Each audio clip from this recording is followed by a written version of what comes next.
A lot of my work is actually sort of a journey of me coming from Alabama up to the Midwest.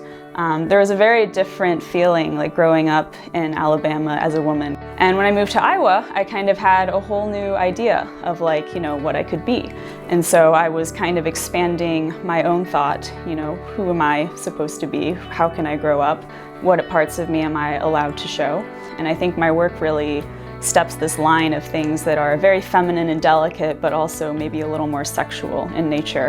And so I'm always trying to kind of balance that line. They often resemble like giant pieces of jewelry. Lately I've been working on like pairs of shoes, and those have been featured across the United States as well. I think my most recent achievement that I've been the most proud of was I got mentioned in the New Yorker. I was recently in a group show in New York City with 3 other artists called The Ecstasy of St. Brittany. And it was celebrating like the decorative and the pink and the feminine, which is something that most people look at and see as very excessive. So it was really interesting to see us kind of going back to this place where we're celebrating these things that are overly decorative.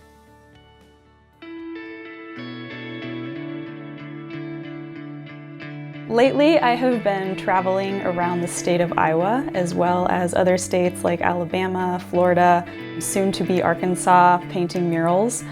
Most of my work is community inspired. It was a complete accident to start painting murals. I actually had a friend in my cohort who wanted to have me on to help her paint a mural, but then she ended up not being able to paint the mural, and the whole project fell to me. It was sort of terrifying, but also really exciting to think about a new space to create my work in. And it's really helped me in the studio as well to think about scale. So every project that I encounter gives me a new perspective on my work in the studio. So I'm thinking more and more about how can I kind of bring what I'm learning from doing public art into my personal work. So around Iowa City, the most well-known one that I think people recognize would be the front of Studio 13. So during the day, it's a bright rainbow design, and then at night it actually lights up, so there's LED lights installed around the outer edges. I've also created a sign on the side of L-Rays that says live music, and made a few picnic tables around Iowa City. I've also painted a lot of murals in Cedar Rapids. Most notable is Czech Village. As you are entering in from the Nubo side, it's sort of inspired by Alphonse Mucha, but then replaced with these more Iowan elements.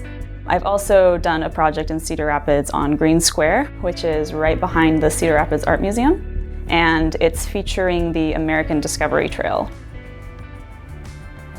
I'm really grateful for all the experiences that I've been able to have through the University of Iowa.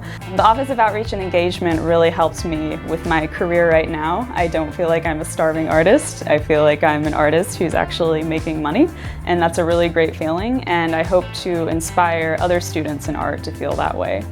So if there's one takeaway I have from going to the University of Iowa, is that you can have a career in the arts and you can be successful and you can make money. And so the idea of a starving artist, I think, is fading away, which is really positive.